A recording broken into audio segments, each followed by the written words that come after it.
आगरा आ जाएगा ना। Question number 13, Bombay. 14, 14 Chennai. क्या आ गया बेटा? 15 आगरा, 16 बॉम्बे, 17 चेन्नई, 18 बॉम्बे। कौन सा? हाँ, एक बार आंसर दे देते हैं फिर कर लेते हैं। 19, 20 दिल्ली, 20, 21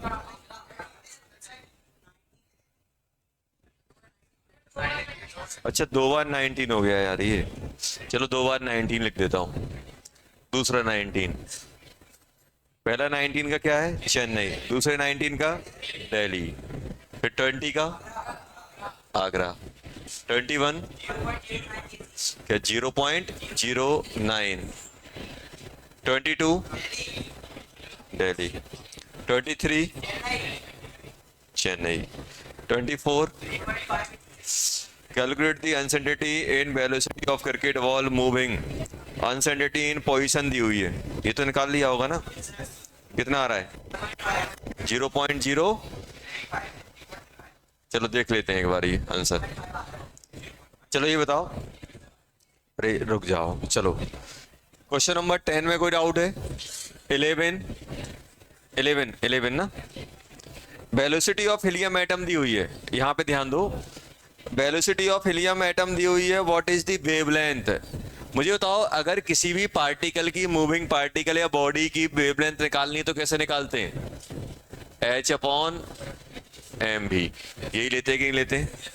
अब मुझे हीलियम की निकालनी है। हीलियम ये बताओ, H क्या लोगे? 6.63 इंटू 10 की पावर -34। और M क्या लोगे हीलियम का? एक एटम का मास कितना होता है? 4 AMU। 4 AMU। दो चीजें ले सकते हो। अगर आपको हीलियम के एक एटम का मास चाहिए तो आप क्या ले सकते हो? 4 AMU ले सकते हो। अगर आप ग्राम में ले रहे हो तो 4 ग्राम बाय Na कर देना। 4 ग्राम कितने का हो जाएगा? 1 मोल का। और एक का कितना हो जाएगा? 4 ग्राम बाय Na। या फिर आप इसको ऐसे कर सकते हो, 4 इंटू 1.67 इंटू 10 की पावर -27। एक AMU की वैल्यू एक मास ऑफ प्रोटॉन के बराबर होती कि नहीं होती? और स्पीड कितनी दी गई है बेटा? स्पीड दी गई है 2.4 इंटू 10 की पावर 2। ये दिया गया कि नहीं दिया गया? निकाल लो जल्दी कितना आ रहा है। या फिर आप इसको बेटा ऐसा भी लिख सकते थे, 6.63 इंटू 10 की power -34 divided by 4 into 2.4 into 10 की पावर 2। छोड़ो, चलो इसी को लिख लेते हैं आप। या फिर ये वाली वैल्यू भी डाल सकते थे। कितना आ रहा है ये? 6.63 डिवाइडेड बाय 4 इंटू 1.67 इंटू, क्या हो गया?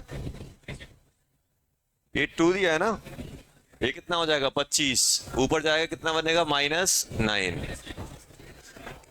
कितना आ रहा है आंसर इससे? आगरा आता है ना। चलो क्वेश्चन नंबर 12 हो गया। 13,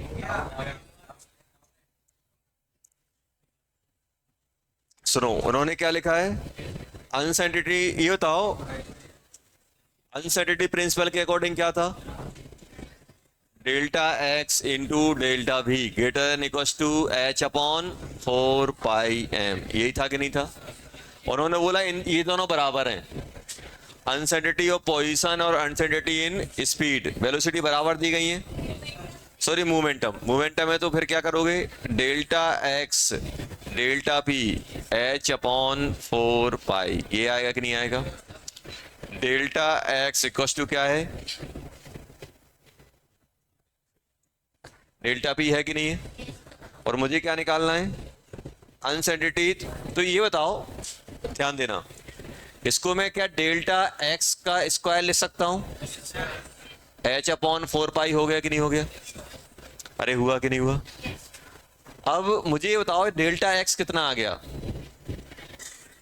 अंडर रूट 4 पाई आ गया कि नहीं आ गया। अब मुझे क्या निकालना है, अनसर्टेनिटी इन वेलोसिटी, तो इसमें छाप दें, या फिर आप ऐसे भी कर सकते थे, या फिर देखो एक तो तरीका ये है डेल्टा एक्स की वैल्यू यहां छाप दो, तो डेल्टा एक्स क्या बन जाएगा, ये बन जाएगा under root h upon 4 pi equals to, ये डेल्टा एक्स बन गया इनटू डेल्टा भी greater than equals to h upon 4 pi m। तो मुझे बताओ ये क्या बन गया, डेल्टा भी इस साइड ले जाओगे तो क्या बन जाएगा h अपॉन 4 पाई m, ऊपर क्या आ जाएगा 4 पाई, नीचे क्या आ जाएगा h, तो ये बन जाएगा अंडर रूट h अपॉन 4 पाई और m बाहर रहेगा, यही आएगा कि नहीं आएगा, अपॉन में क्यों आएगा, अच्छा m अपॉन में आएगा। एक तो तरीका ये डेल्टा x की वैल्यू इसमें डाल दो, या फिर आप ऐसे भी कर सकते हैं simply delta x into delta p greater than equals to h upon 4 pi होता है कि नहीं होता है, और ये दोनों बराबर है, तो इसको क्या ले सकता हूं delta p into delta p ले सकता हूं कि ले सकता हूं, अरे लिख सकते कि नहीं सकते, h अपॉन 4 पाई ये है कि नहीं है, और डेल्टा p क्या है m डेल्टा v का होल स्क्वायर बन जाएगा, 2 बार है तो, वो greater than equals to h upon 4 pi, ये आ गया कि नहीं आ गया। अब क्या करोगे अंडर रूट ले लो, अंडर रूट लेगो तो क्या बन जाएगा h अपॉन 4 पाई का अंडर रूट इक्वल्स टू क्या बन जाएगा m डेल्टा v, तो डेल्टा v की वैल्यू क्या आ जाएगी जल्दी बोलो, 1/m under root h upon 4 pi आएगी कि नहीं आएगी, टू m सॉरी m देखो वहां से भी वही आ रहा था यहाँ भी वही, तो आंसर क्या हो जाएगा इसका, अच्छा ये बाहर आ गया, अंडर रूट को बाहर निकालोगे ना, 4 को बाहर निकालोगे 2 आ जाएगा, आ गया। चलो question number 14, D Broglie wavelength उसकी की बताया था ना माइक्रोस्कोपिक के लिए मेजरेबल रहती है, तो उसको अपन dual nature wave and particle दोनों लेके चलते हैं। क्वेश्चन नंबर 15 हो गया, 16, 17, 18 आउट डाउट है, चलो देख लेते हैं। अब क्वेश्चन पढ़ो पहले 18 में क्या लिखा हुआ है, particle x moving with a certain velocity has de Broglie wavelength इतनी दी हुई है, a particle x has mass of 25 then, और वेलोसिटी दी हुई है डी, अरे यार आप मुझे ये बताओ इसमें कि 18 में पार्टिकल x है, x का मास m मान लो, स्पीड कितनी मान लो v मान लो, तो लैम्डा क्या लिखोगे, लैम्डा मतलब 0.1 सॉरी 1 के बराबर 1 इक्वल टू क्या बन जाएगा h अपॉन, या फिर लैम्डा a लिख देता हूं, इसको क्या लिख देता हूं लैम्डा a, लैम्डा x क्या बन जाएगा h अपॉन m भी, यही है कि नहीं है बेटा, अरे ये है कि नहीं है। अब एक पार्टिकल y है, पार्टिकल y का मास कितना है मुझे ये बताओ,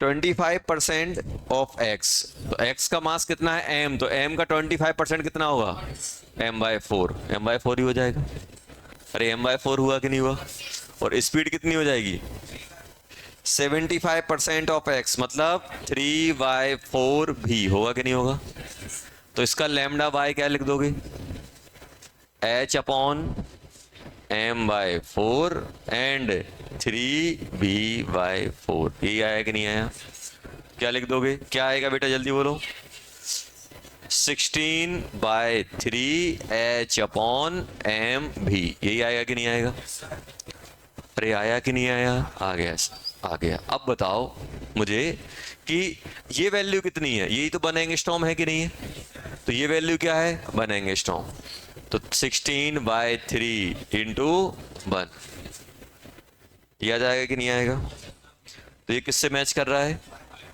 5.33 आ गया कि नहीं आया? चलो 18 हो गया, 19 हो गया। 19 में क्या डाउट है?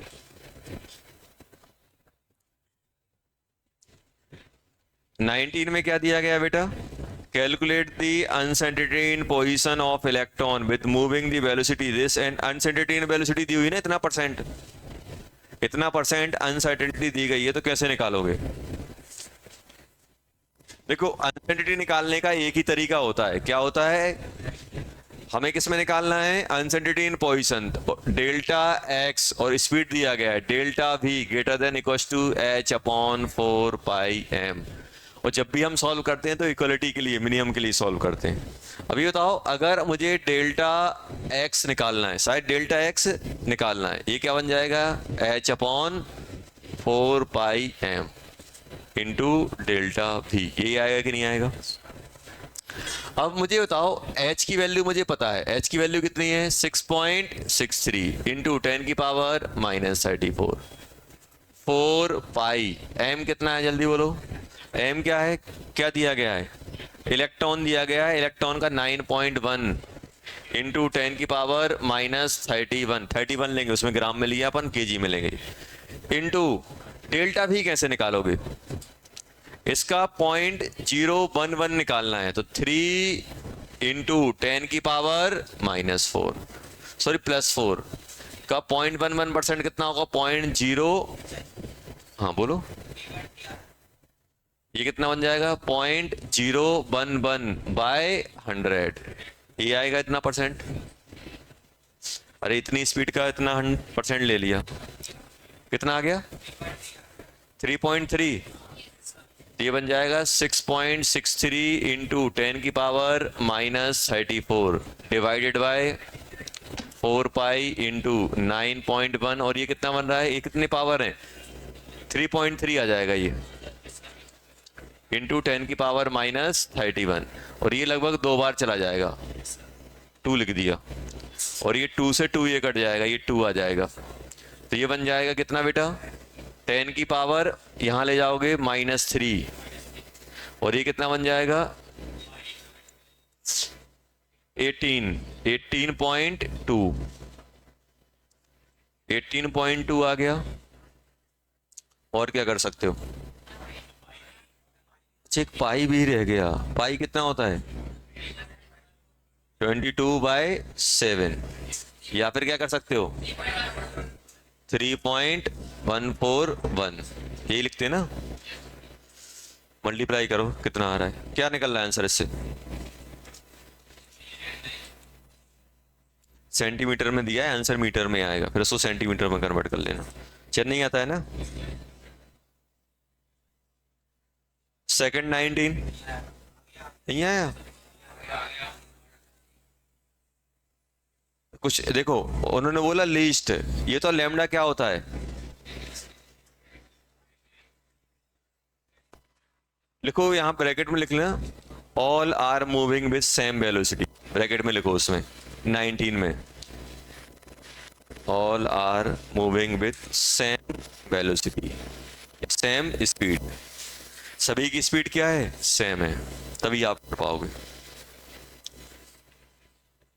अब बताओ, स्पीड सेम है तो लैम्डा किसका बड़ा होगा? जिसका मास कम होगा। मास सबसे कम किसका है? इलेक्ट्रॉन का तो सबसे कम होता है मास, प्रोटॉन का उससे ज्यादा, CO2 का और ज्यादा, और SO2 का और ज्यादा। सबसे कम लैम्डा किसका हो जाएगा? SO2 का हो जाएगा। आया समझ में? ऐसे करना था, उसमें ये नहीं गिवन था कि क्या कैसे, उसमें उन्होंने ये नहीं बोला था क्या स्पीड सेम है, मास सेम है, क्या है, तो उन्होंने, हमने क्या बोला? सब सेम स्पीड से मूव कर रहे हैं, तो मास जिसका ज्यादा होगा उसका लैम्डा कम हो जाएगा। चलो क्वेश्चन नंबर 20 हो गया। चलो 21, uncertainty position velocity this the गई, कैलकुलेट दी मास, मास निकाल लेंगे। अरे ये दिया गया है, ये दिया गया है, m निकाल लो आप। जब भी क्वेश्चन सॉल्व करते हैं तो इक्वलिटी होल्ड करा के रखते हैं। अभी बताओ क्वेश्चन नंबर 21 में सब तो दिया है, delta x delta v greater than equals to h upon 4, यही होता है। देखो delta x m delta v greater than equals to h upon 4 pi, तो एम की वैल्यू क्या आ जाएगी, h upon 4 pi m into delta x, आएगी कि नहीं आएगी? हाँ delta v, sorry delta v, ये आएगा कि नहीं आएगा? वैल्यू डाल दो, आ जाएगा। अरे एच पता है, 4 पाई पता है, डेल्टा वी दिया हुआ है, डेल्टा एक्स भी दिया हुआ है, डाल देंगे। चलो 22 आ गया, ये तो बताया था। पोजीशन में अनसर्टेनिटी 0 होगी तो मोमेंटम क्या भागेगा, इनफाइनाइट। 23 साइमल्टेनियस, क्या, कौन सा, डेफिनेशन पढ़ लो, क्या लिखा था उसमें? हम साइमल्टेनियसली पोजीशन और मोमेंटम में हम एक साथ प्रिसाइजली मेजर नहीं कर पाएंगे या नहीं बता पाएंगे, यही तो लिखा हो उसमें। सब कर लिए, यही पता नहीं क्या है उसमें। ये तो लिखा था कि हम साइमल्टेनियसली पोजीशन और मोमेंटम नहीं बता पाएंगे प्रिसाइजली, ये तो बोला था।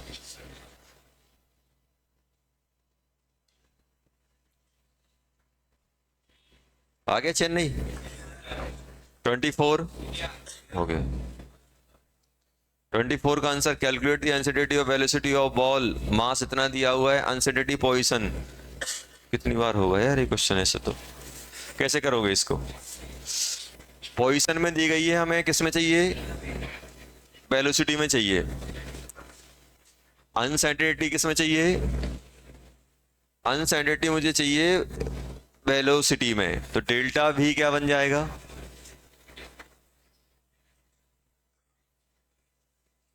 4 पाई एम डेल्टा एक्स, यही बनेगा।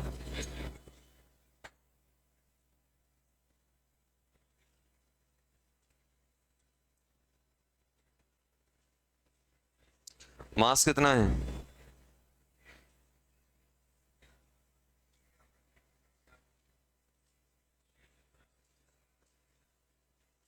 इंटू इंटू डेल्टा एक्स कितना है, 10⁻⁻10, यही आएगा कि नहीं आएगा? ग्राम में था तो केजी में कन्वर्ट कर लिया, डेल्टा एक्स एंगस्ट्रॉम में था तो मीटर में कन्वर्ट कर लिया। अब निकाल लो जल्दी। 6.63 divided by 4 pi into power कितनी होगी बेटा, नीचे कितना हो गया, ये 13, ये 10⁻⁻21, ये आ गया। एक और हटाएंगे 22 हो जाएगा, ये हो गया 22। सॉल्व कर, कितना आ रहा था आंसर इसका, 3.5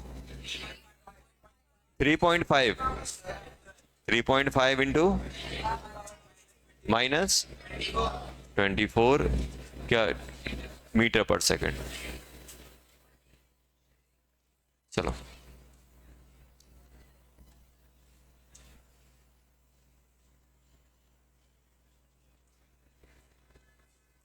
नेक्स्ट लिखो, limitations of Bohr model.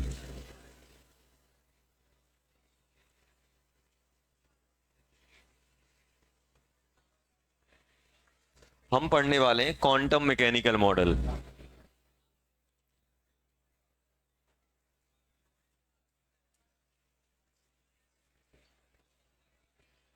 Quantum mechanical model. अब ये मॉडल पढ़ने से पहले अपन का अपना जो चल रहा है उसको निपटाना पड़ेगा।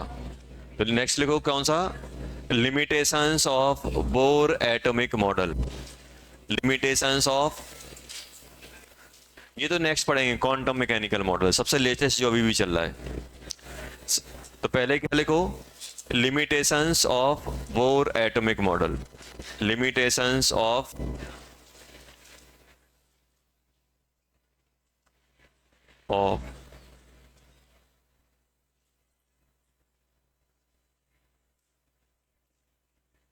Bore atomic model.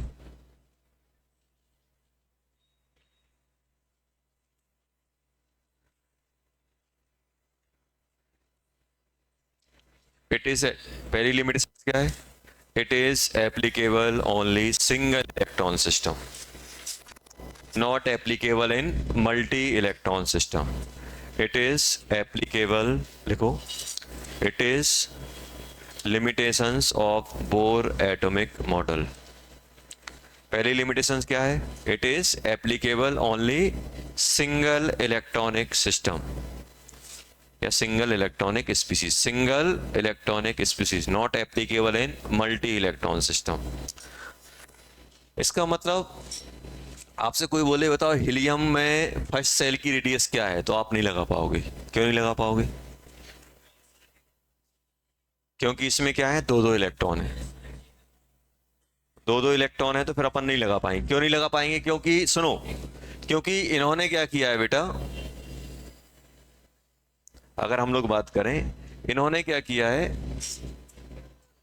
कि मान लो अगर दो इलेक्ट्रॉन हो जाएंगे, एक इलेक्ट्रॉन यहाँ है, एक इलेक्ट्रॉन यहाँ है, तो इनने सिर्फ इन्हीं के अट्रैक्शन की बात की, इनमें भी तो अट्रैक्शन रिपल्सन आएगा, ये तो काउंट ही नहीं कर पाओगे आप।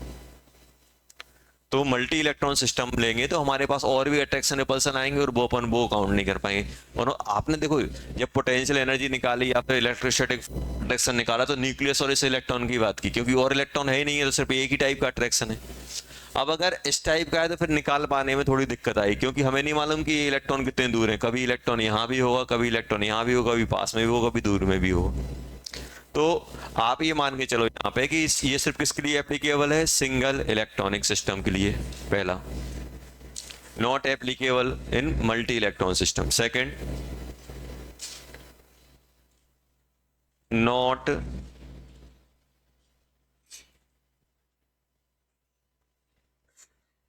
explain the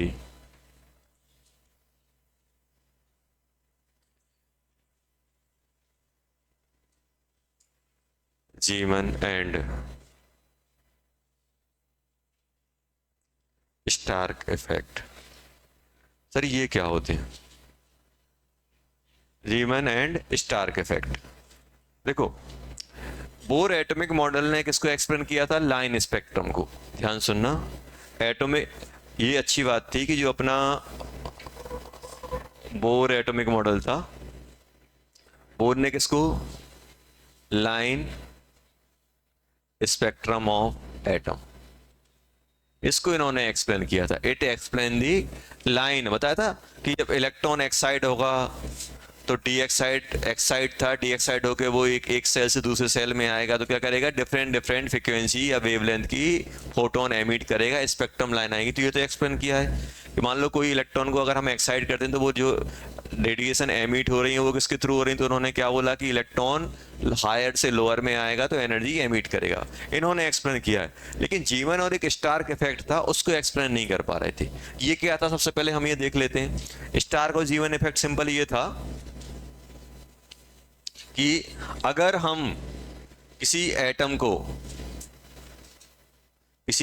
को या फिर हम एटम को अगर हम मैग्नेटिक फील्ड में प्लेस करें और इलेक्ट्रिक फील्ड में प्लेस कर रहे हैं, नॉर्मल स्पेक्ट्रम कैसे होता है, किसी एटम का नॉर्मल स्पेक्ट्रम कैसे आता था, बैंड स्पेक्ट्रम मिलता था कि नहीं मिलता था।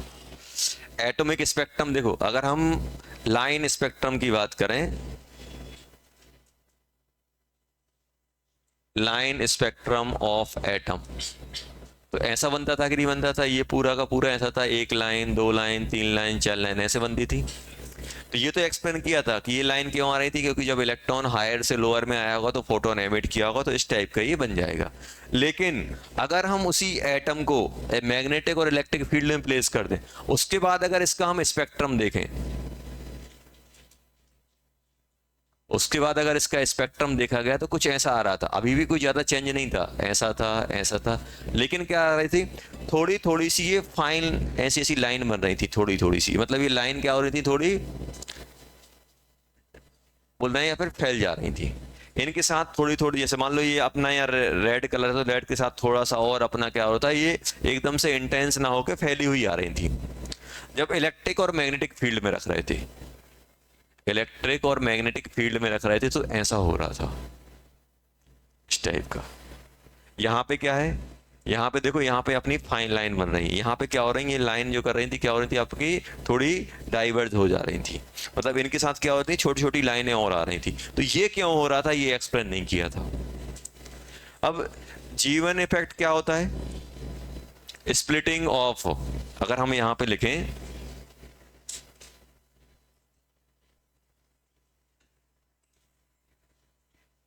Splitting of spectrum line in magnetic field, और स्टार्क इफेक्ट क्या होता है, स्टार्क क्या होता था, splitting of spectrum line in electric field. अगर इलेक्ट्रिक फील्ड रखेंगे तब भी स्प्लिट हो रही थी, मैग्नेटिक फील्ड रख रहे हैं तब भी। तो ये एक्सप्लेन नहीं किया था इन्होंने कि भाई ऐसा क्यों हो रहा है, बस उन्होंने ये बोला था कि अगर नॉर्मल एटम, हाइड्रोजन एटम को अगर मैं सिंपली रखूंगा तो ऐसा आएगा, और अगर मैं किसी एटम को अगर मैग्नेटिक और इलेक्ट्रिक फील्ड में प्लेस कर दूंगा उससे क्या होगा, ये लाइन अपनी स्प्लिट हो रही थी। तो ये एक्सप्लेन बोर ने नहीं किया था, आगे चल के ये एक्सप्लेन हुआ था। कैसे, ये सब आप लोगों ने पढ़ा है ऑर्बिटल्स। ऑर्बिटल जैसे मान लो इलेक्ट्रॉन पी में है, इलेक्ट्रॉन किस में है, पी सब सेल में। मान लो इलेक्ट्रॉन किस में है, पी सब सेल में। अब पी सब सेल भी 3 टाइप के होते हैं, कौन कौन से, p x, p y and p z. अब आप एक्सप्लेन करो, अगर इलेक्ट्रॉन पी एक्स में है, मान लो इलेक्ट्रिक फील्ड ऐसी है, पी एक्स का ऐसा होगा, पी वाई ऐसा होगा, पी वाई जेड है, और वो आपको मालूम है कि इलेक्ट्रॉन अगर एक्स में है तो इलेक्ट्रिक फील्ड के अलग डायरेक्शन में होगा, बाय में है तो अलग डायरेक्शन में होगा, जेड में है तो अलग डायरेक्शन में होगा। और आप लोगों ने 10th में पढ़ा होगा कि किसी चार्ज को हम इलेक्ट्रिक फील्ड में डिफरेंट डिफरेंट पोजीशन पे रखते हैं, डिफरेंट डिफरेंट फोर्स लगता है, तो एनर्जी में चेंज आएगा कि नहीं आएगा। अगर मान लो वही आप बोल रहे हो पी में, अब पी में वो एक्स में रहेगा तो अलग अलग एनर्जी होगी, बाय में रहेगा तो अलग एनर्जी होगी, जेड में होगा तो अलग एनर्जी। अब अगर अपन इलेक्ट्रिक फील्ड लगाएंगे तो इलेक्ट्रिक फील्ड में क्या हो जाएगा, इनमें फोर्स अलग अलग लगेगा, तो इनकी एनर्जी भी अलग अलग हो जाएगी, और एनर्जी अलग अलग होगी तो स्प्लिट हो जाएंगे अलग अलग एनर्जी के साथ। है पी का ही, जैसे मान लो 2p में इलेक्ट्रॉन है, अब 2p x, 2p y, 2p z, इनको इलेक्ट्रिक फील्ड में रखेंगे तो सब में अट्रैक्शन अलग अलग आएगा, और इंटरेक्शन अलग अलग होगा तो होगा क्या, ये जो लाइन जो आपकी फाइन लाइन मिल रही थी अब्सेंस ऑफ इलेक्ट्रिक फील्ड, वही क्या हो जाएंगी, आपकी स्प्लिट कर जाएंगी। अगर वो इलेक्ट्रिक फील्ड की वजह से हो रहा है तो क्या कहलाएगा, वो स्टार्क इफेक्ट, और अगर मैग्नेटिक फील्ड की वजह से हो रहा है तो जीवन इफेक्ट। तो ये आपको क्या बताता था, ये जो अपना एक्सपेरिमेंट है ये बताता था प्रेजेंस ऑफ ऑर्बिटल्स इन सब सेल्स, सब सेल के अंदर ऑर्बिटल की प्रेजेंस को बताता है ये, कि भाई इसके अंदर ऑर्बिटल्स हैं। ये हो गया। थर्ड क्या बोलोगे,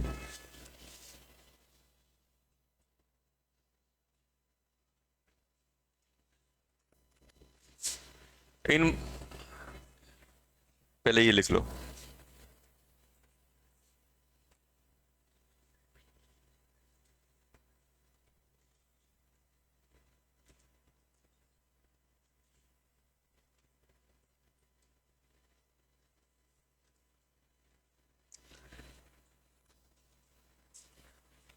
अच्छा ये बताओ, अपन ने कहीं बोर एटम के मॉडल में कहीं इलेक्ट्रॉन के वेव नेचर की बात की नहीं की।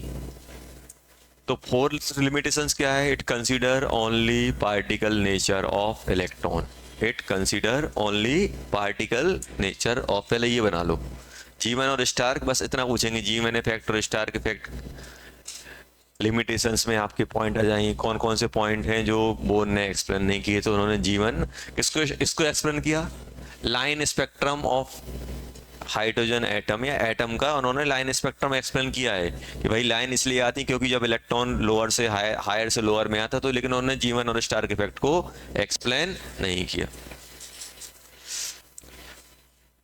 सेकंड थर्ड लिख लिया, लिखो जल्दी, तो जिसने लिख लिया वो क्या लिखोगे, third point, it consider only particle nature of electron, और ब्रैकेट में लिखा है according to de Broglie electron carry both particle and wave nature when it revolve around nucleus.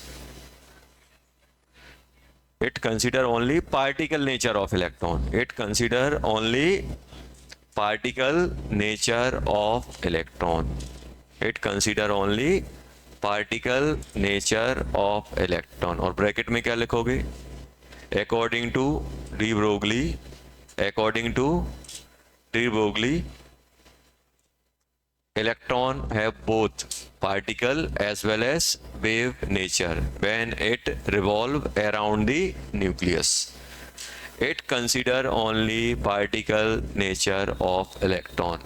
और ब्रैकेट में क्या लिखोगे, according to de Broglie electron carry both particle and wave nature when it revolve around the nucleus. क्योंकि nucleus के across revolve करेगा तो उसके पास अच्छा खासा एक लैम्डा भी होगा, मतलब उसके पास क्या है, डबल नेचर। लेकिन उन्होंने डबल नेचर की बात ही नहीं की, इन्होंने सिर्फ किसकी बात की, पार्टिकल की तरह ट्रीट किया, उसकी आपने वेलोसिटी बता दी, उसकी ट्रेजेक्टरी तक बता दी कि भाई इतने टाइम पे यहाँ रहेगा, ये रहेगा, वो रहेगा, इतनी दूर रहेगा। और सबसे important fourth, does not explain the uncertainty principle. Fourth point क्या है, does not explain the uncertainty principal, does not explain the uncertainty principal. और ये तो पता ही है, अपन ने कल डिस्कस किया था, it does not explain the uncertainty principal. इन्होंने अनसर्टेनिटी प्रिंसिपल को एक्सप्लेन नहीं किया, अगर अनसर्टेनिटी प्रिंसिपल को एक्सप्लेन करेंगे तो इनका तो निपट जाएगा मॉडल। क्यों, क्योंकि अनसर्टेनिटी प्रिंसिपल के अकॉर्डिंग क्या है, आप साइमल्टेनियसली पोजीशन और स्पीड बता ही नहीं सकते हो प्रिसाइजली, लेकिन इन्होंने बता के रखी हुई है। ब्रैकेट लगे, according to uncertainty principle we can not determine the simultaneously position and speed of electron. Uncertainty principle के अकॉर्डिंग क्या है, हम साइमल्टेनियसली पोजीशन और स्पीड नहीं बता पाएंगे। Does not explain the uncertainty principal. ये तो चार मेन पॉइंट हो गए। पहला पॉइंट क्या है, सिंगल इलेक्ट्रॉन के लिए एप्लीकेबल है, मल्टी के लिए नहीं है। जीवन और स्टार्क, टोनी स्टार्क का नाम सुना है, किस पे काम करता था वो,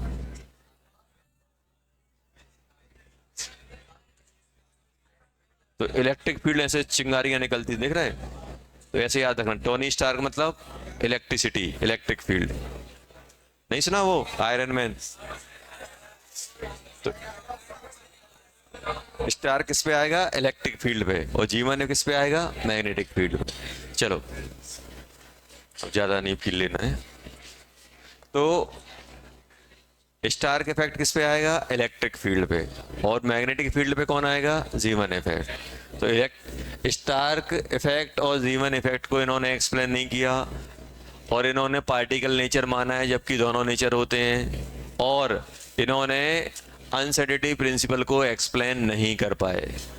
अनसर्टेनिटी प्रिंसिपल के अकॉर्डिंग हम साइमल्टेनियसली पोजीशन एंड स्पीड हम इलेक्ट्रॉन की डिटरमाइंड कर ही नहीं सकते। We can not determine the simultaneously position and speed और वेलोसिटी ऑफ इलेक्ट्रॉन, ये हम कर ही नहीं सकते।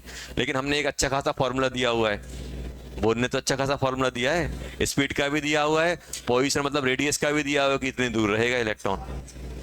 चलो, तो अब आप ये भी ले सकते हो, और काम चलाने के लिए 5 कि इन्होंने ये नहीं बताया है कि एटम्स कंबाइन क्यों होते हैं। Does not explain by atoms combine and form molecules, ये भी नहीं बताया।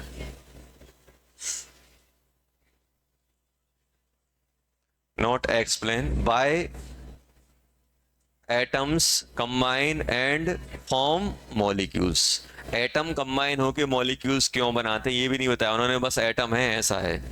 अभी कंबाइन होके क्यों मॉलिक्यूल बना रहा है, उन्होंने ये नहीं बोला कि हाइड्रोजन कंबाइन होके H2 क्यों बना रहा है, ऑक्सीजन कंबाइन होके O2 क्यों बना रहा है, कार्बन और ऑक्सीजन कंबाइन होके CO2 क्यों बना रहे हैं। मतलब इन्होंने बॉन्डिंग के बारे में कोई इंफॉर्मेशन नहीं दी, बस इतना ही बताया कि एटम सिंगल एटम है, इलेक्ट्रॉन यहाँ रहेगा तो ऐसा, यहाँ रहेगा तो ऐसा। तो ये क्या है बेटा, लिमिटेशंस है। तो ये लिमिटेशंस इतनी है कि इनसे क्या हो रहा था, काम नहीं चल रहा था। तो उसके बाद क्या है, इन सब लिमिटेशंस को ध्यान में रखते हुए अपने पास जो अभी लेटेस्ट मॉडल है, कौन सा है, क्वांटम मैकेनिकल मॉडल। क्या है बेटा, क्वांटम मैकेनिकल। अच्छा, तो क्वांटम मैकेनिकल मॉडल में क्या क्या होना चाहिए, क्वांटम मैकेनिकल मॉडल में जो बोर ने नहीं किया वो होना चाहिए। क्वांटम मैकेनिकल मॉडल में इलेक्ट्रॉन का डबल नेचर कंसीडर होना चाहिए, और क्वांटम मैकेनिकल मॉडल अपना अनसर्टेनिटी प्रिंसिपल को फॉलो करना चाहिए। यही तो उम्मीद रख रहे हैं, जो नहीं उनसे उम्मीद नहीं हुई। तो क्वांटम मैकेनिकल मॉडल में सिंपल अगर हम लोग बात करें तो इसमें हम लोगों ने क्या मॉडर्न फिजिक्स का यूज किया है। एक होती है क्लासिकल फिजिक्स। क्लासिकल फिजिक्स मतलब न्यूटन वाली फिजिक्स, एलएलएम जो पढ़ रहे हो, इतना धक्का देंगे इतना भागेगा, इतना अट्रैक्शन, इतना इतना इतना नॉर्मल रिएक्शन, ये वो first law, second law, third law, ये जो जो आपके जिसमें अपने Newton law of motion applicable होते हैं, वहां पे क्या बोल देते हैं अपन क्लासिकल फिजिक्स। और मॉडर्न फिजिक्स में क्या होता है, अपने न्यूटन लॉ ऑफ मोशन जरूरी नहीं है कि एप्लीकेबल हो। तो क्वांटम मैकेनिकल मॉडल में इलेक्ट्रॉन को क्या माना गया है, इलेक्ट्रॉन का क्या कंसीडर किया गया। फर्स्ट पॉइंट क्या लिखोगे, क्या लिखोगे, डबल नेचर। डबल नेचर और क्या हो सकते हैं, मैटर वेव माना गया। इलेक्ट्रॉन को क्या माना गया है, मैटर वेव। मैटर वेव मतलब मास पार्टिकल भी है और वेव नेचर भी है। पहला डबल नेचर माना गया है। डबल नेचर इलेक्ट्रॉन का कंसीडर किया गया है, wave as well as particle.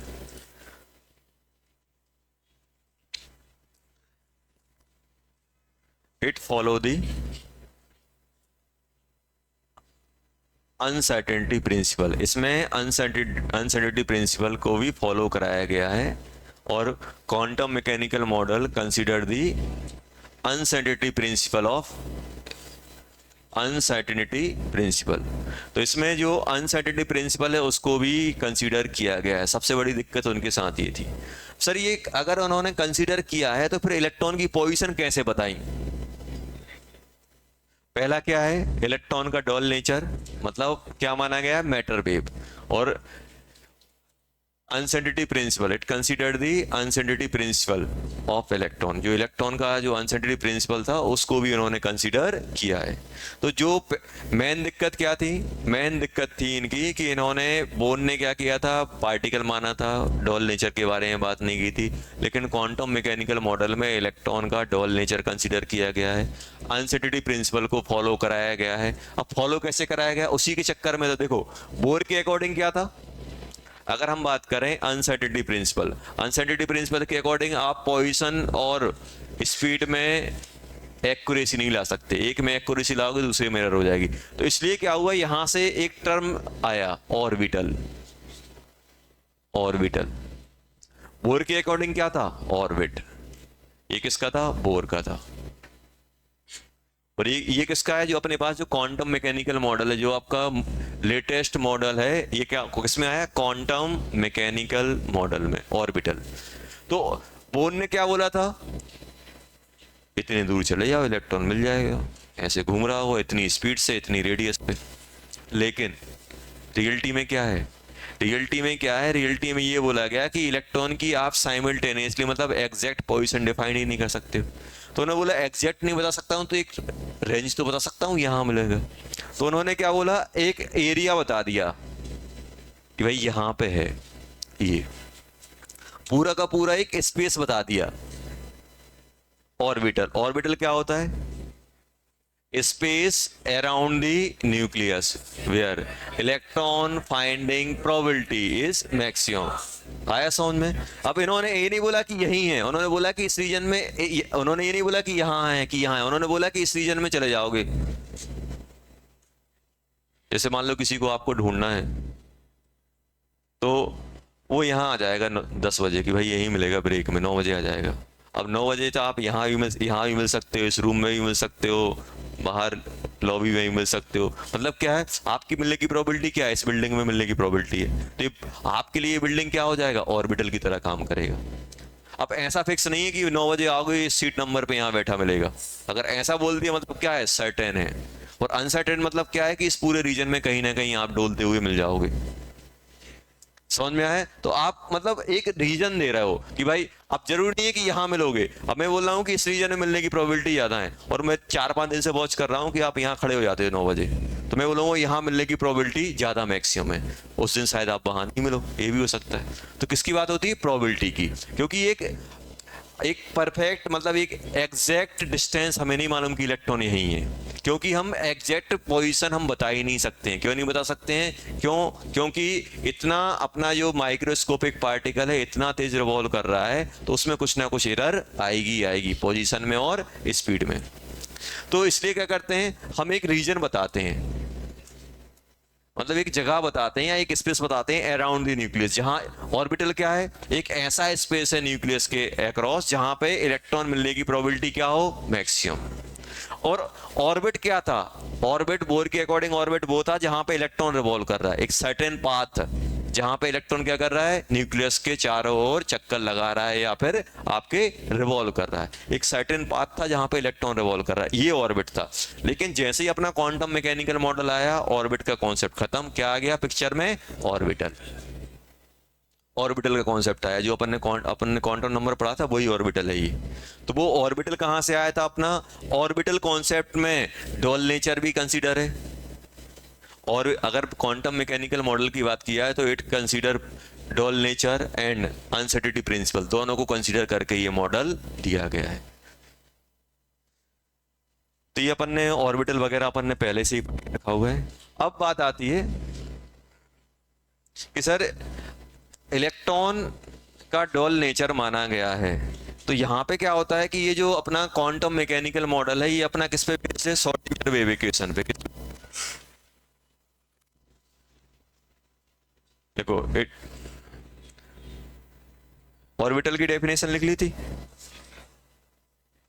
देखो इट बेस्ड ऑन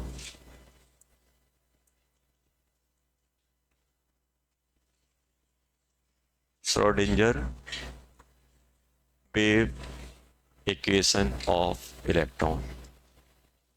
एक साइंटिस्ट थे श्रोडिंगर, एक साइंटिस्ट थे, उन्होंने इक्वेशन दी थी इलेक्ट्रॉन की। अब सर ये equation quantum mechanical model of based on Schrodinger wave equation of electron, एक इक्वेशन थी उस पे बेस्ड है ये पूरा का पूरा मॉडल। अब इक्वेशन की अगर हम लोग बात करें, अगर हम इक्वेशन की बात करें तो कुछ ऐसी थी, अभी देखना गंदी सी है,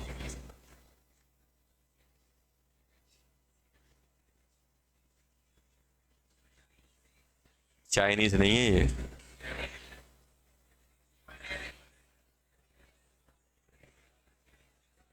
ये है मैथमेटिक्स।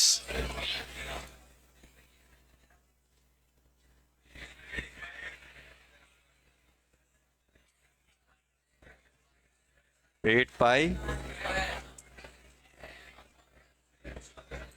एम अपॉन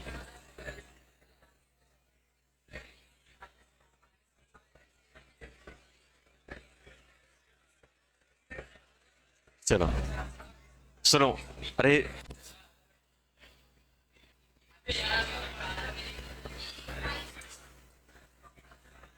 यहाँ पे ई माइनस भी आ जाए, हाँ ई माइनस भी, बस चलो ये पाई का स्क्वायर भी आएगा, एच का स्क्वायर नीचे आएगा।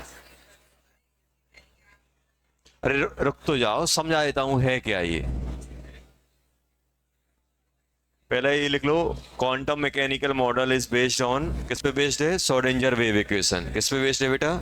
श्रोडिंगर वेव इक्वेशन पे बेस्ड है। अब बात आएगी सर ये चाइनीज टाइप का क्या लिखा हुआ है? कुछ नहीं, ये अपन ने पढ़ा भी है मालूम है।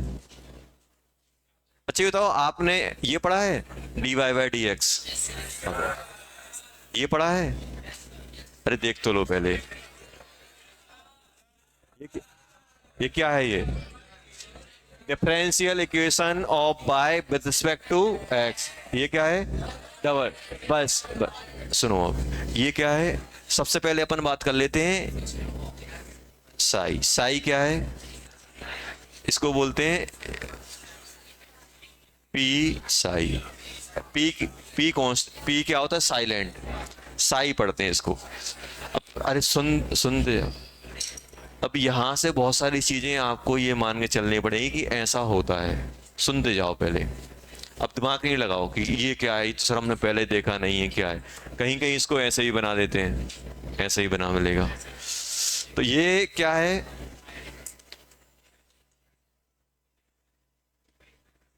एम्पलीट्यूड ऑफ इलेक्ट्रॉन और वेव फंक्शन।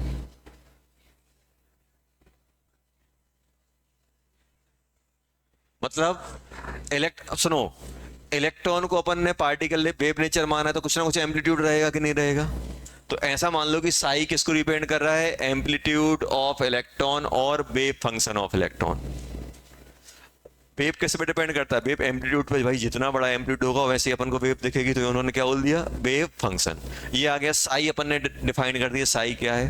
अब 8 को मैं डिफाइन नहीं करूंगा, 8 8 होता है, पाई पाई होता है, एच एच होता है, पता है। एच को लिख सकते हो, एच क्या है, अपन वो लिख रहे हैं जो अपन को मालूम है। एच क्या है, प्लांक कांस्टेंट। प्लांक कांस्टेंट कितनी वैल्यू होती है, चलो वैल्यू नहीं लिखना है, छोड़ो।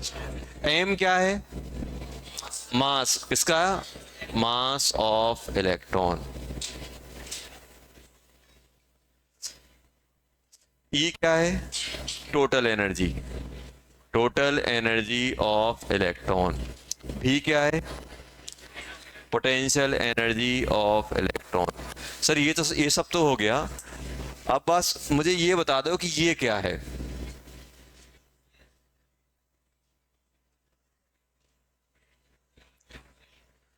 इसको इसको आप ऐसे पढ़ सकते हो, और D psi square D X square. Double सुनो, double differential equation of psi, double differential equation of psi with respect to X. 2 बार हुआ कि नहीं हुआ। ये क्या है, पार्शियल डिफरेंशियल हुआ, डिफरेंशिएशन हुआ, इसलिए ऐसा साइन आया है। ये क्या है, ये क्या है, double differential of psi with respect to x. ये क्या बन जाएगा,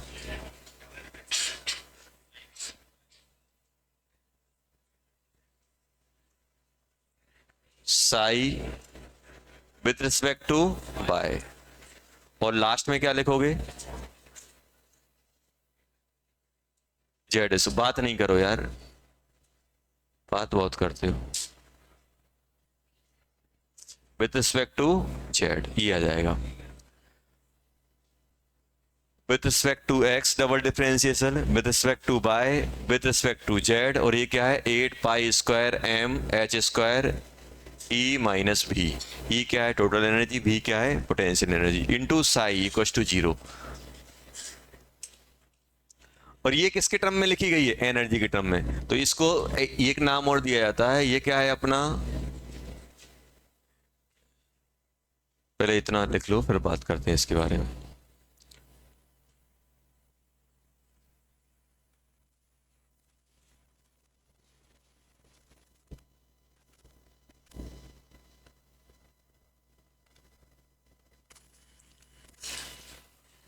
ये ऐसी की ऐसी याद रखनी, ऐसी क्वेश्चन आ जाता है, कौन सी इक्वेशन श्रोडिंगर को रिप्रेजेंट कर रही है। कभी यहाँ पे प्लस कर देंगे, कभी माइनस कर देंगे, कभी एम को नीचे पहुंचा देंगे, एम को ऊपर पहुंचा देंगे, एच ऊपर। ऐसे अपन को ध्यान रखना है, एग्जैक्ट।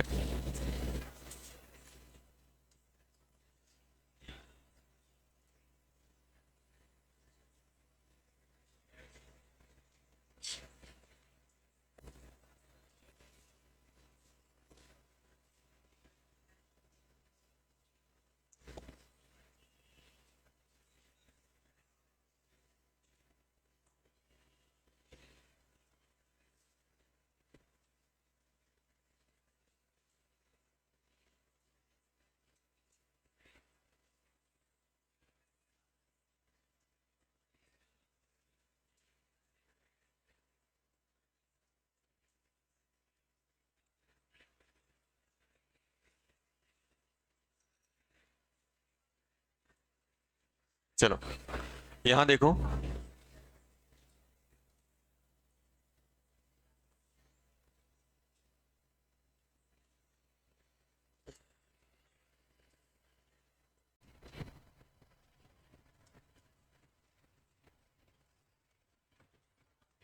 देखो, ये क्या है अपने पास, श्रोडिंगर वेव इक्वेशन है इलेक्ट्रॉन की।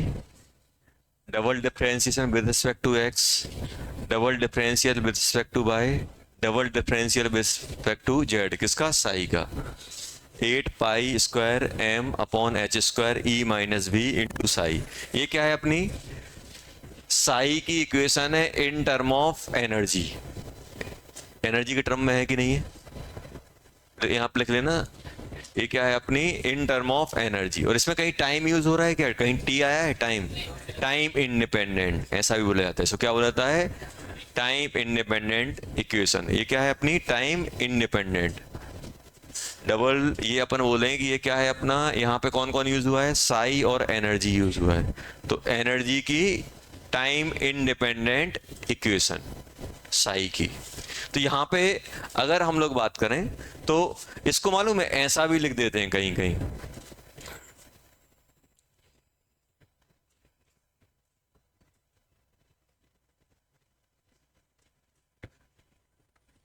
Time independent equation of Sai and energy.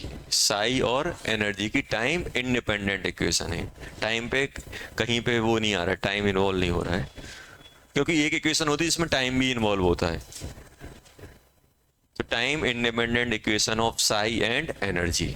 Sai मतलब ये time independent equation of Sai and energy. अब इसको ऐसा भी लिखा मिल जाएगा बेटा, क्या,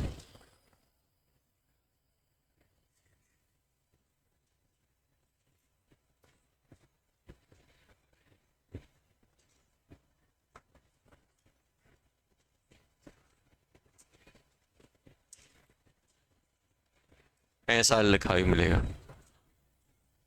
तो बताओ अगर ऐसा लिखा है तो डेल्टा किसको डिपेंड कर रहा है,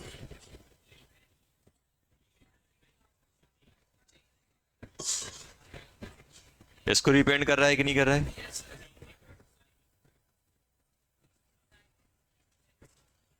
इसको डिपेंड कर रहा है कि नहीं कर रहा है। ये डेल्टा रिप्रेजेंट करता है। साई यहाँ, साई यहाँ, साई यहाँ डाल दो तो ऐसा लिखा भी मिल जाएगा। डरना नहीं है डेल्टा के, सर इतने सारे गायब हो गए डेल्टा आ गया, तो ये डेल्टा इसको भी रिप्रेजेंट करता है।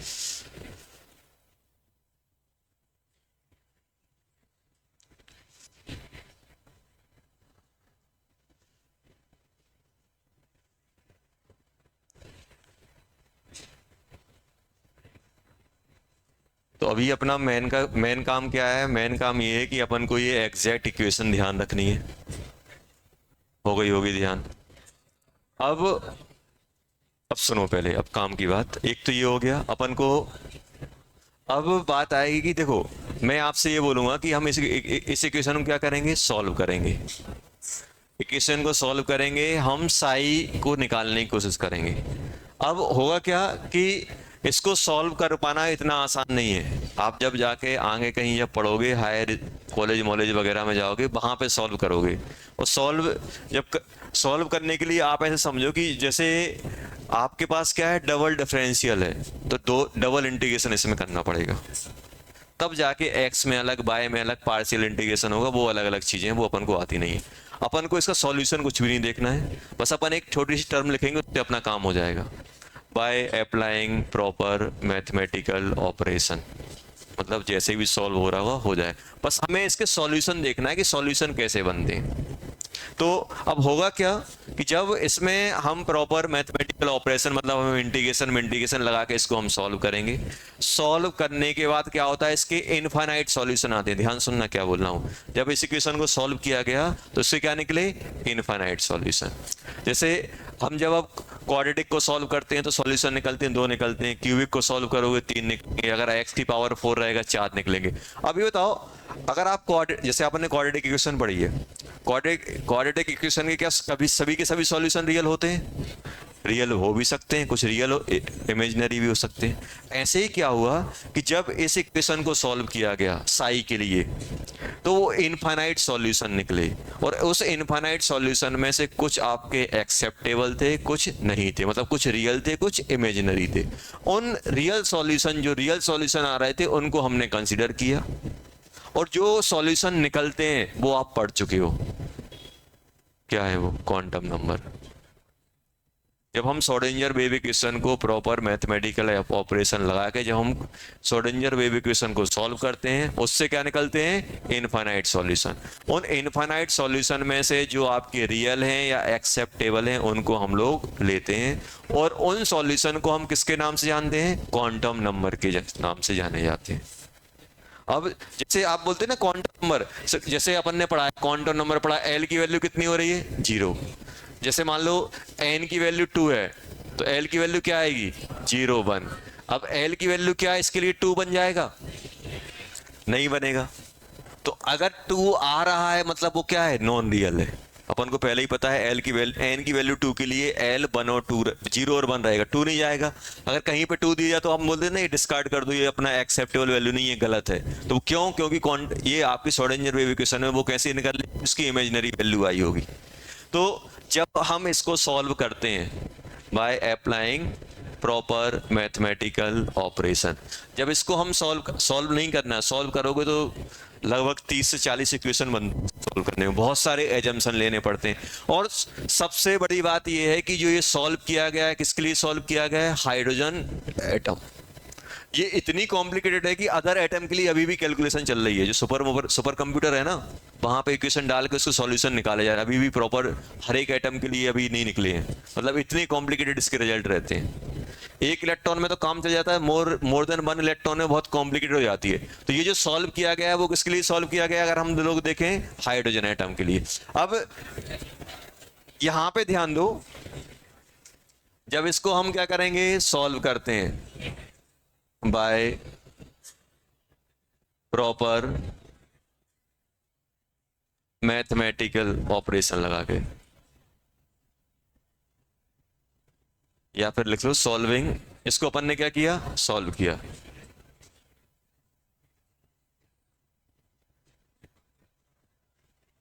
इनफाइनाइट सॉल्यूशन, इनफाइनाइट सॉल्यूशन में कुछ अपने क्या हैं, रियल हैं, कुछ क्या हैं, इमेजिनरी। रियल को हमने क्या किया, एक्सेप्ट किया है, और इमेजिनरी को हमने हटा दिया।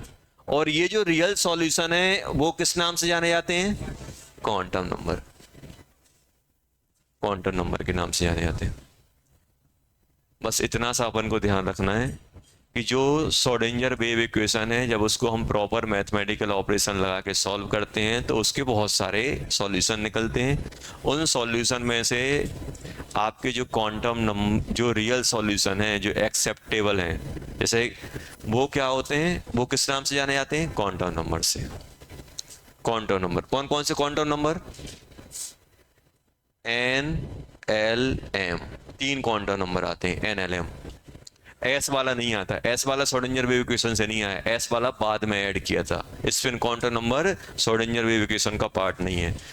जब हम श्रोडिंगर वेव इक्वेशन को प्रॉपर मैथमेटिकल ऑपरेशन लगा के सॉल्व करते हैं तो क्या करते हैं, रियल सॉल्यूशन आते हैं, इमेज बहुत सारे आते हैं, उनमें से रियल सॉल्यूशन को हम एक्सेप्ट करते हैं। उन रियल सॉल्यूशन को जब हम स्टडी करते हैं तो किसके फॉर्म में स्टडी करते हैं, क्वांटम नंबर के फॉर्म में।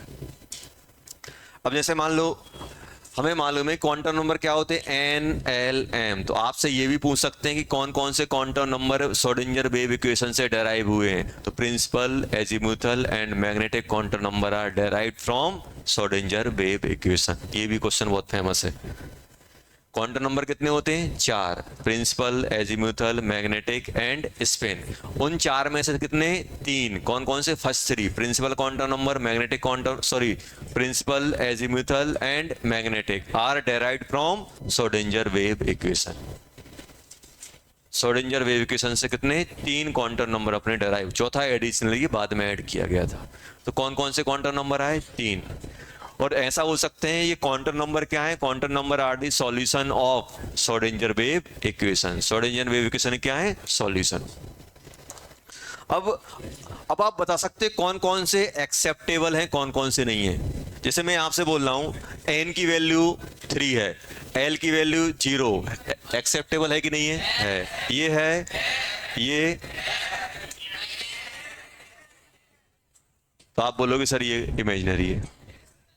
आया कि नहीं आया, अब एल की वैल्यू 1 है तो एम की वैल्यू क्या क्या हो सकती है? -1, 0, +2 है क्या इसके लिए? नहीं, ये इमेजिनरी हो जाएगा। तो आप देखो बता रहे हो ना कि ये रियल है ये इमेजिनरी है, तो अपन को पहले से पता है।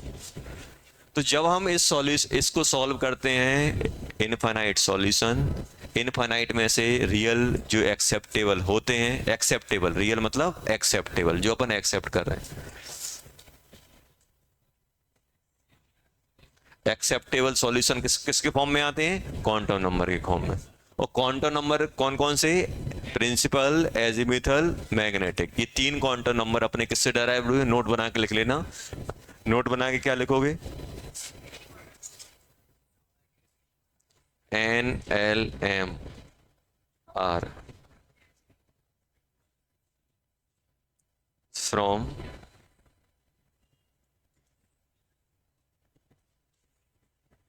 Schrödinger wave equation। Schrödinger wave equation से आए हैं ये, derived from Schrödinger wave equation। क्या AC बंद? भैया से बोल दो जाओ।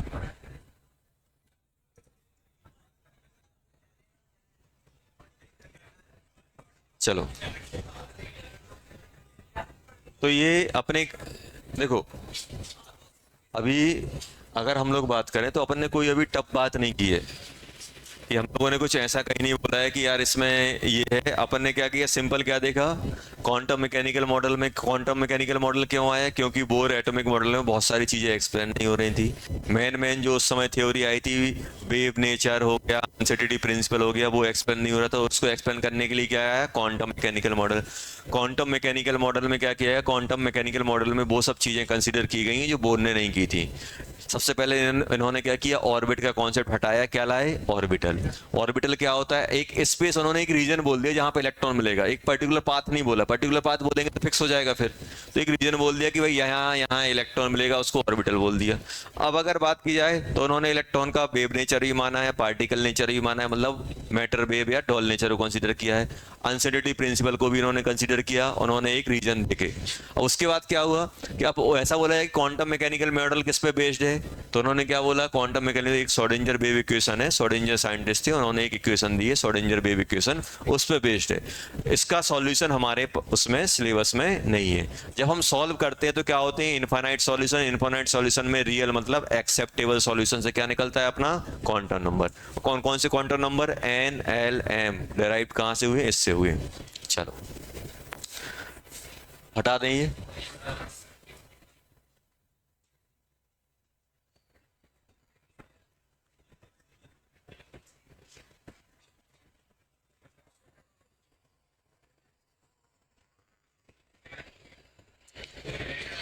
अच्छा बताओ, ये NLM क्या बता रहे हैं आपको?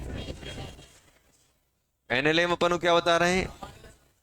आपको बता देना, ये NLM अपने पास क्वांटम नंबर है, ये इलेक्ट्रॉन की पोजीशन बता रहे हैं। और इलेक्ट्रॉन की अगर मुझे पोजीशन है तो मैं एनर्जी के बारे में भी कमेंट कर सकता हूँ।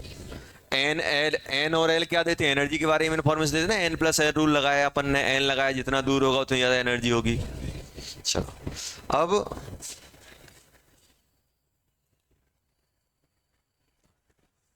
फॉर एच एटम ध्यान देना, जैसे मैं आपसे बोल रहा हूं,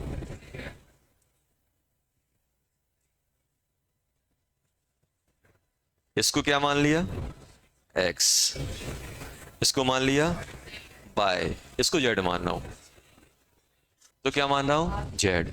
अब ऐसा मानो बेटा कि इलेक्ट्रॉन यहां कहीं है, डिस्टेंस r, ये इलेक्ट्रॉन की पोजीशन है x, y, z। Polar form और कार्टेशियन फॉर्म सुना है? कार्टेशियन फॉर्म क्या होता है? x, y, जैसे देखो, जैसे मैं आपसे बोल रहा हूं कि यार ये पॉइंट 2,2 पे, इसका मतलब क्या है? x से 2 है, y से 2 है, ये 2, ये 2, ये हुआ ना 2,2। मैं आपसे बोल दूं यार ये कॉमा, मान लो x पे 3 है और y पे 1 है, तो क्या करोगे, y पे 1 x पे 3, तो पॉइंट आप ये बोल दोगे। तो ये जो आप लिखते हो ना 2,3,3, ये कौन सा होता है, कार्टेशियन फॉर्म।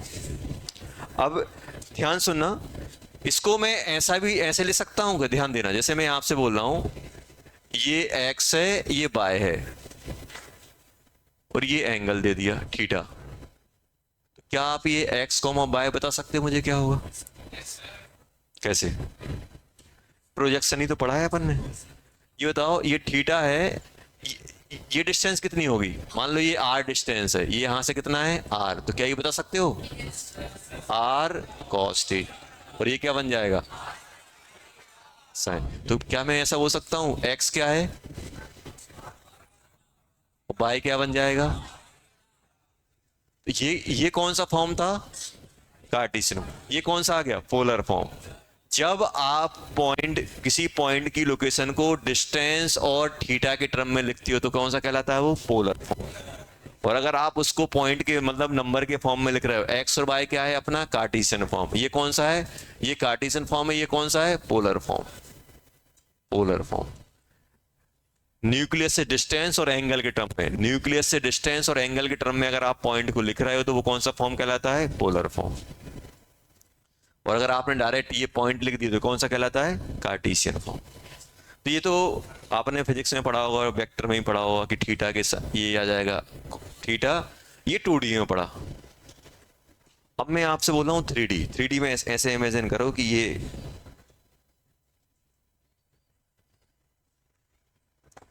पेन दिखाओ, तीन तीन तीन, एक, चलो यहां देखो, 2 3, ऐसे है, दिख रहा है। ये कौन सा हो गया, अब देखो यहां देखो, ये हो गया x, ध्यान सुनना, ये कौन सा है x, ये वाला, ये y, ऊपर वाला z, ऊपर वाला z है। और मैं आपसे बोल रहा हूं कि यार ये पॉइंट ऐसा है, यहाँ पे ऐसा पॉइंट है। ध्यान सुनना, ये जो मार्कर है ये अपना पॉइंट है, ये कौन सा, रेड वाला पॉइंट। डिस्टेंस कितनी है, r। अब ध्यान देना, अब मैं क्या कर रहा हूँ, कुछ एंगल डिफाइन कर रहा हूँ। जैसे मैंने एंगल डिफाइन किया, एक जो अपने पास ये जो है ना, ये वाला एंगल, इसको क्या बोल दिया, इसको बोल दिया थीटा। थीटा हो गया, ये थीटा हो गया। अब मुझे बताओ, ये जो एंगल है ये इन दोनों के बीच का, जो अपना ये वर्टिकल में एक्सिस है और ये जो पेन है, इनके बीच में एंगल कितना है, थीटा। अब बताओ इसका प्रोजेक्शन कहाँ कहाँ गिरेगा, एक प्रोजेक्शन यहाँ जाएगा और एक प्रोजेक्शन इनके बीच में आएगा। बीच में आएगा कि नहीं आएगा।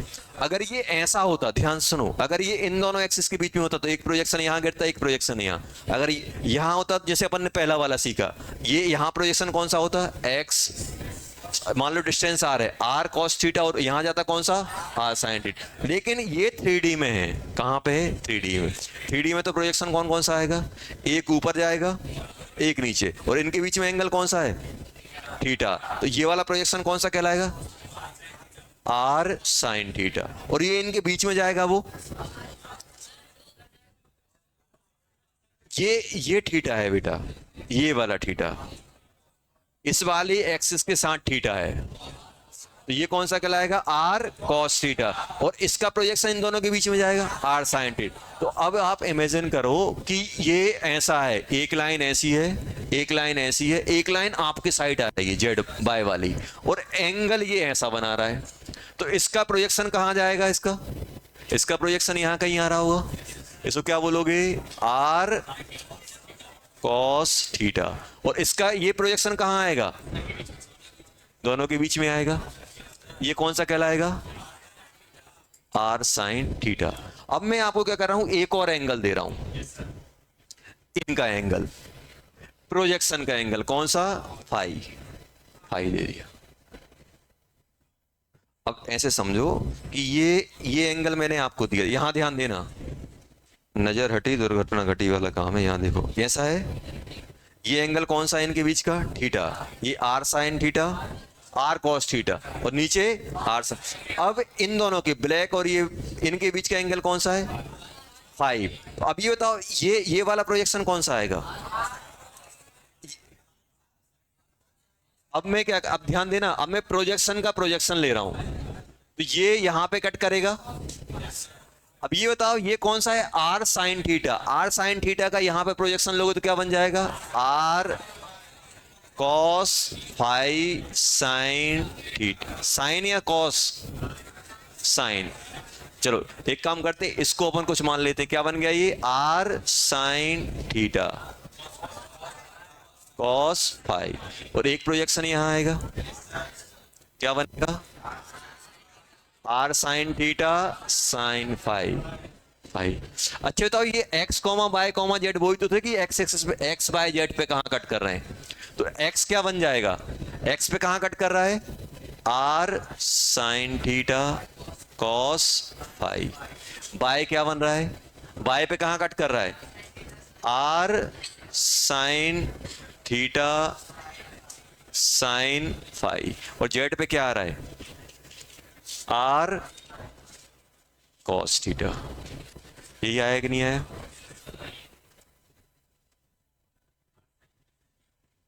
कौन सा, अच्छा ये फाई आएगा, सॉरी फाई आया कि नहीं आया, लिख लो फिर एक बार और बताता हूं।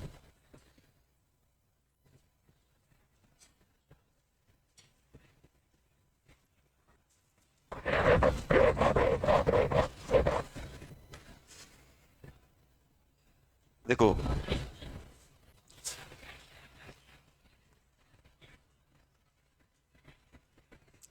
3D में इमेजिन करो कि ये पेन 3D में खड़ा हुआ है यहाँ पे। ये पेन कैसा है, ये ये जेड है, ये एक्स है और ये बाय है, पेन ऐसा है। अब इसके तीन प्रोजेक्शन आएंगे, अलग अलग लाइन पे लेना है, एक इस पे भी लेना है, एक इस पे भी लेना है, एक इस पे भी लेना है। ये एंगल मेरे पास है, ये एंगल कितना है, थीटा, तो ये क्या बन जाएगा, आर कॉस थीटा। अब इसका प्रोजेक्शन यहां जाएगा, आर साइन थीटा। अब लेकिन मेरे पास सिर्फ एक ही एक्सिस पे प्रोजेक्शन आया है इस वाले पे, मुझे इन दोनों पे और चाहिए। अब इसके लिए क्या करूंगा, मेरे पास ये वाला एंगल डिफाइंड है, तो आर साइन थीटा ये था और इनके एंगल कौन सा है, फाई, तो ये क्या, ये कौन सा आएगा, r sine theta cos phi, और यहां पे कौन सा जाएगा, r sine theta sine phi. वो लिख लिया अपन ने एक्स वाई जेड। तो ये क्या किया अपन ने, एक पॉइंट के हम ये मान के चल रहे हैं कि मान लो इलेक्ट्रॉन यहां पे है, तो ये एक्स वाई जेड क्या है अपने, कार्टेशियन फॉर्म, और पोलर फॉर्म कौन से हो गए, r sine theta cos phi, r sine theta sine phi और आर कॉस थीटा, ये अपने पोलर फॉर्म हो गए। लो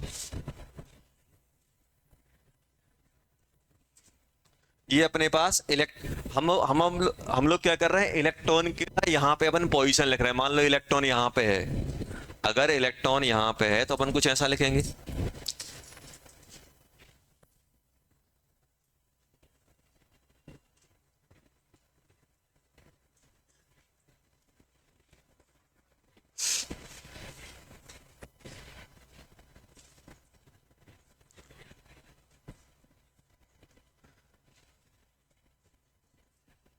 अब आप सोचो कि इलेक्ट्रॉन कहीं पे भी रहे, कुछ ना कुछ उससे एम्पलीट्यूड एसोसिएट होगा कि नहीं होगा।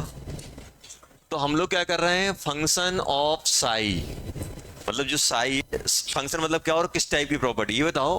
अगर जैसे अपन बोलते हैं ना, y equals to x square plus cos theta, ऐसा लिख दिया मान लो, तो आप बोलोगे बाय किस पे डिपेंड कर रहा है, एक्स एंड थीटा, तो आप लिख दोगे बाय किसका फंक्शन है, एक्स एंड थीटा। इसका मतलब क्या होता है कि बाई की कुछ इक्वेशन है एक्स और थीटा के टर्म में, एक्स और थीटा को चेंज करोगे बाई की वैल्यू चेंज होगी, तो ये तो बोलते ना इसमें हम वैल्यू पुट करेंगे, तो ये अब आपसे बोला है कि बताओ बाई किसका फंक्शन है, तो बाई किसका है, एक्स और थीटा का। अगर इस इक्वेशन में मैं एक्स और थीटा चेंज करूंगा तो बाई की वैल्यू चेंज होगी, तो इसको अपन नॉर्मली मैथमेटिक्स में क्या बोलते हैं, by is the function of x and theta.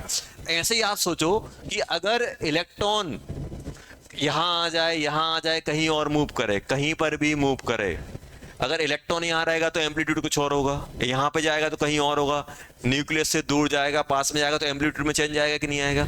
और एम्पलीट्यूड में चेंज आ रहा है, क्यों चेंज आ रहा है, क्योंकि हम क्या कर रहे हैं, पोजीशन चेंज कर रहे हैं, और पोजीशन चेंज कर रहे हैं तो क्या क्या चेंज हो सकता है, पोजीशन में चेंज करूंगा तो आर चेंज हो जाएगा, या फिर मैं बोल सकता हूं साई किसका फंक्शन हो जाएगा, साई अपना, या फिर ऐसे लिख दूं, साई किस पे डिपेंड कर रहा है, साई फंक्शन है एक्स बाय जेड, ये है कि नहीं।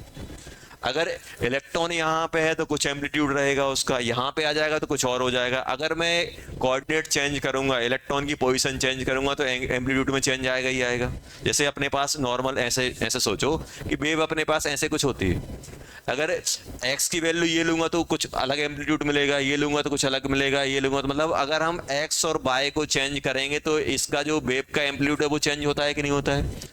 ऐसे ही इसको हमने न्यूक्लियस माना, अब न्यूक्लियस से इलेक्ट्रॉन की डिस्टेंस चेंज होगी तो उसका एम्पलीट्यूड भी चेंज हो रहा होगा। तो हमने क्या बोल दिया, साई किस पे, एम्पलीट्यूड या वेव फंक्शन किस पे डिपेंड कर रहा है, x बाय जेड। और क्या मैं ऐसा बोल सकता हूं, अगर ये किसके फॉर्म में है, पोलर फॉर्म में, सॉरी कार्टेशियन फॉर्म में।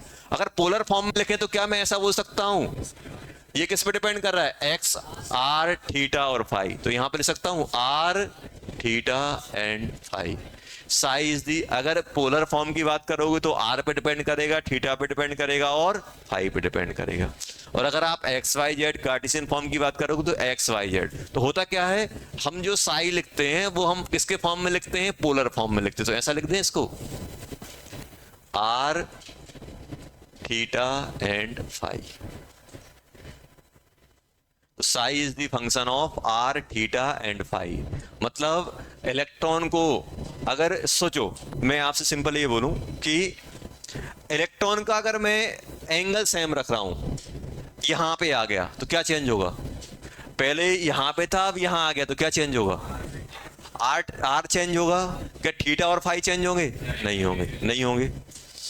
तो अगर हम इलेक्ट्रॉन का डिस्टेंस चेंज कर रहे हैं, एंगल वही रख रहे हैं, तो कौन सा वाला पार्ट चेंज होगा, ये वाला पार्ट। और अगर मैं देखो दो चीजें कर रहा हूं, अगर मैं डिस्टेंस को चेंज करूंगा तो क्या एंगल पे कोई इफेक्ट आएगा, नहीं आएगा। और अगर मैं डिस्टेंस को सेम रखूं और जैसे मान लो ये डिस्टेंस फिक्स है, इसको उठा के ऐसा कर दूं तो क्या चेंज होगा, एंगल। क्या आर चेंज होगा, नहीं। तो हमने क्या किया, इनको और थोड़ा और इसको रिजॉल्व किया और हमने क्या किया, इसको ऐसे लिख दिया। हमने ऐसे लिखा है इसको,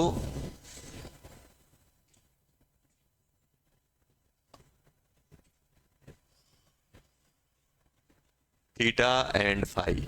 हमने थोड़ा और सिंप्लीफाई कर दिया कि ये वाला पार्ट किस पे डिपेंड करेगा, सिर्फ डिस्टेंस पे, और ये वाला किस पे डिपेंड करेगा, इट डिपेंड ऑन रेडियस और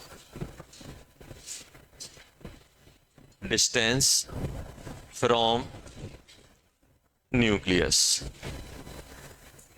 अगर सोचो, अगर मैं डिस्टेंस को अकेला चेंज करूं तो ये वाले एंगल वाले पार्ट में कोई चेंज नहीं आ रहा है, सिर्फ कौन से में आएगा, रेडियस वाले में। आर मतलब रेडियस, या न्यूक्लियस को आर रेडियस बोलते हैं या डिस्टेंस बोलते हैं, तो सिर्फ ये वाला पार्ट चेंज होगा। अब अगर आप सोचो कि सिर्फ मैं आर को ऐसे ही रखूं, इस पॉइंट को उठा के यहां ले आऊं, तो क्या चेंज होगा, आर वही रहेगा, सिर्फ एंगल थीटा चेंज होगा और साथ में फाई चेंज होगा। अब यहाँ पे थीटा मान लो कम हो गया तो ये वाला कंपोनेंट कम हो जाएगा, ये वाला कंपोनेंट बढ़ जाएगा, ये वाला कंपोनेंट यहाँ आ जाएगा। तो अब ये किस पे डिपेंड कर रहा है, it depend on angles, depend on angles with x by z axis। ये समझ में आया। तो अब हुआ क्या, लोगों ने इनके नाम दे दिए। इसको क्या बोल दिया, इसको बोल दिया बेटा रेडियल पार्ट।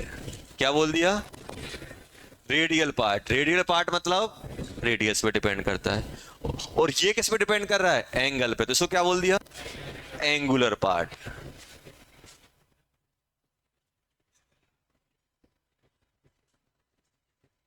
थोड़ा बहुत याद आ रहा होगा, एंगुलर नोड, रेडियल नोड बताया था आपको। तो ये किस पे डिपेंड कर रहा है, रेडियल पे।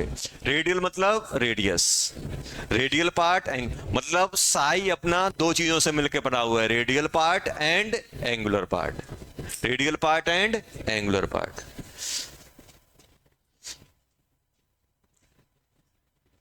इलेक्ट्रॉन का अगर मुझे एम्पलीट्यूड या वेव फंक्शन निकला है तो मुझे क्या करना पड़ेगा, उसकी पोजीशन डिनोट करनी पड़ेगी। पोजीशन एक्स वाई जेड बताना पड़ेगा।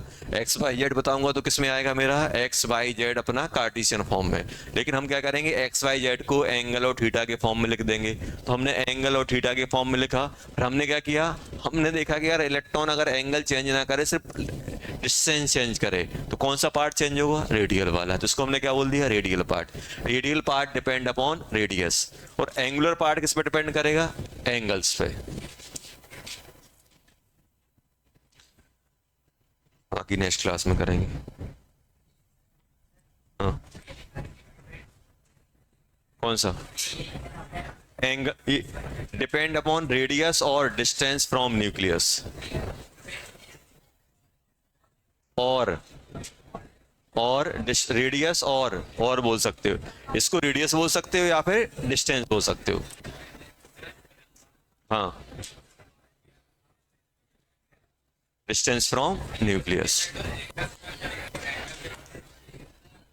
With x y z. X y z के साथ एंगल कितना बना रहा है उस पे आएगा। चलो, तो इसको फील करके देखो, आपको इक्वेशन कुछ नहीं दिखेगी, बस अपन को फील रखना है कि यार इलेक्ट्रॉन डिस्टेंस बढ़ सकती है, एंगल चेंज हो सकता है। एंगल चेंज करेंगे तो एंगुलर पार्ट चेंज होगा, डिस्टेंस चेंज करेंगे तो रेडियल पार्ट चेंज होगा। आगे इसको और पढ़ेंगे। चलो, होमवर्क क्या करोगे,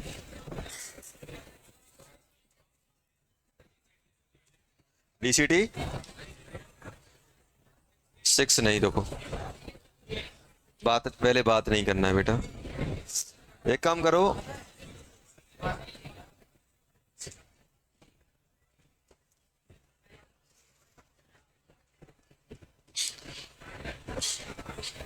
ऑब्जेक्टिव लेवल निकाल लो, ओएल निकाल लो।